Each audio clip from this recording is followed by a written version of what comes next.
Hey y'all, hey. Hey y'all, hey. Oh my god.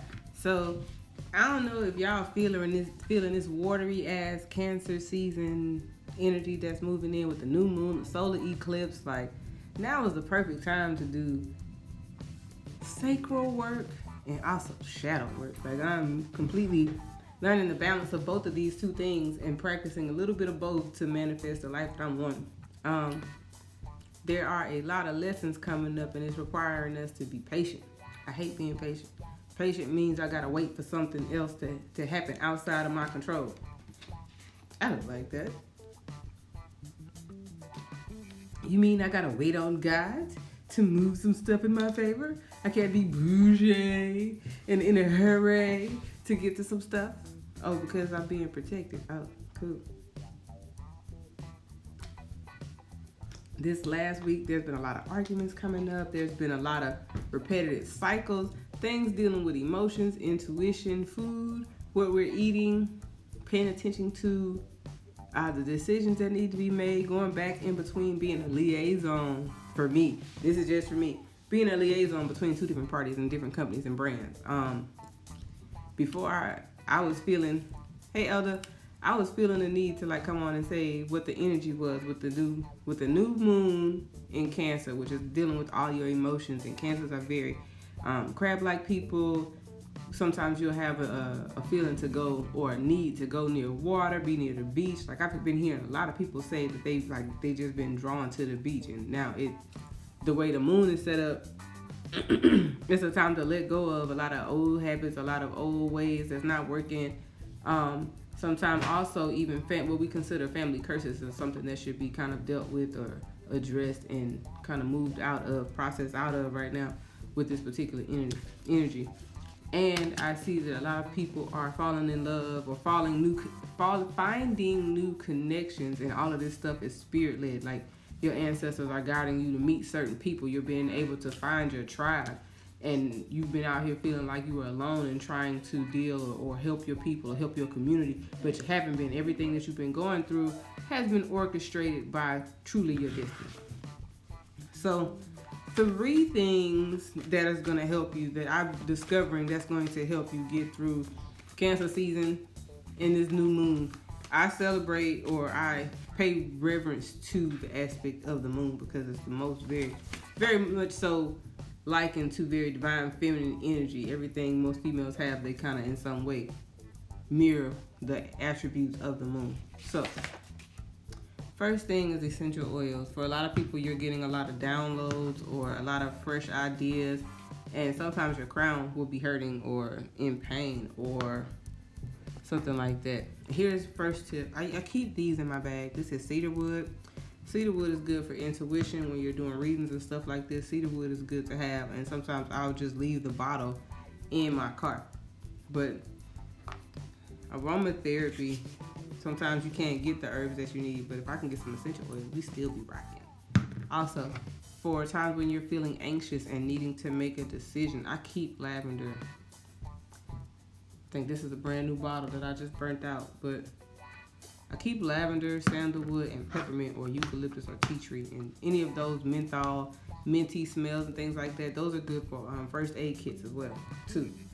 But itchy skin, allergies, sinuses, mosquito bites, things like that. Like sometimes I've been kind of finding myself wanting to be in nature more, and the mosquitoes don't play out here. They do not play. So pay attention to numbers. Like you are completely supported. This is currently your time to do and start new projects. There's recently just been a cycle that just ended. On my clock it says 333, and that still ends up to be the number 9. It's the number of Oya, Mefere Funo Ya. Is the number of creation, transformation, and change. So you are fully within your right to want to do something new. If you've been planning a new contract, if you've been working on buying land, but with those things, operate with a sense of patience. Second tip, during Cancer, 5 of Pentacles, avoid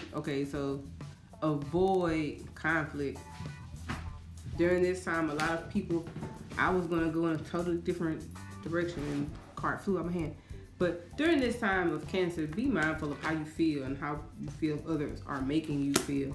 And are you standing in a stagnant type energy? Like, for me, when I think of conflicts in my family, it always comes back to your mother or your father, how you were raised, how you were brought up, and then how have those things began to affect who you are today? What is your father figure? What is your relationship with male authorities? And mine has been kind of shitty. I think that the divine is mostly feminine. So sometimes when I see men who use the fact that they, just because they were born with different genomes and different body parts, to say that we have to bow down or we have to be a certain way because, they have a penis. Motherfuck you. I think that the divine is feminine. So dealing with balancing your feminine and your masculine energies within yourself is key right now. And that's going to be sometimes causing a conflict when we're looking at these mergers and we're looking at getting together and starting these new passion projects. Or is the way that you're thinking holding you back from having the life that you want and having the things that you desire, simply because you're stuck in your own ways and you feel like it has to be a certain way? When I see the Emperor come up, I think about Aries, who's very bullheaded and very fiery and passionate. Five of Pentacles, I think of basically conflict with your money. Anytime I see Pentacles, I always think house, land, food, how you get your basic and most important needs met. But I also look at the picture and I'm like, there's something that's going to happen, that has to happen, that's been needing to happen for a very, very long time, that's going to cause a shakeup in your life. And it's very emotional. It's going to have to force you to look at how you've been feeling. Is what you're telling yourself true? So, for business, a lot of the things that I was telling myself to be true with my business was really like, it wasn't. I can attract clients. So recently, and 3:33 right on the dot, and then my July 2nd on a Tuesday at 2%. Like 3s and 2s come up a lot.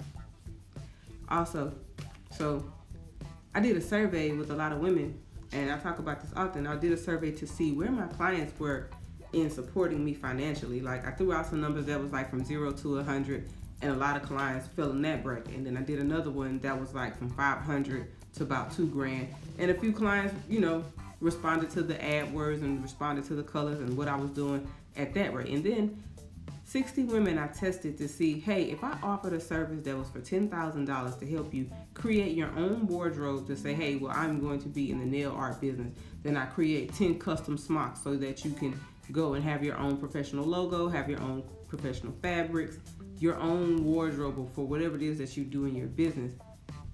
Create your wardrobe and then personal shop for you. I have over 10 years of experience of being a style influencer.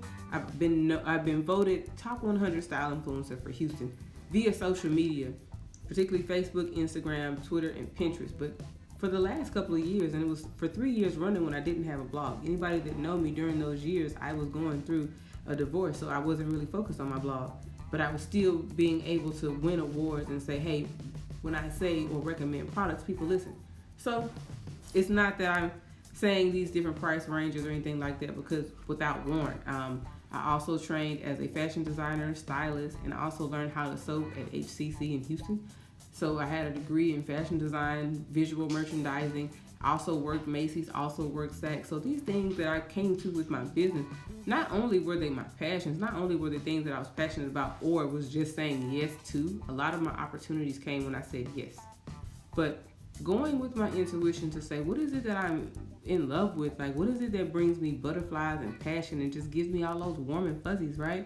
So during Cancer season with this new moon, I'm being forced to figure out who I am, who do I want to go on this journey with.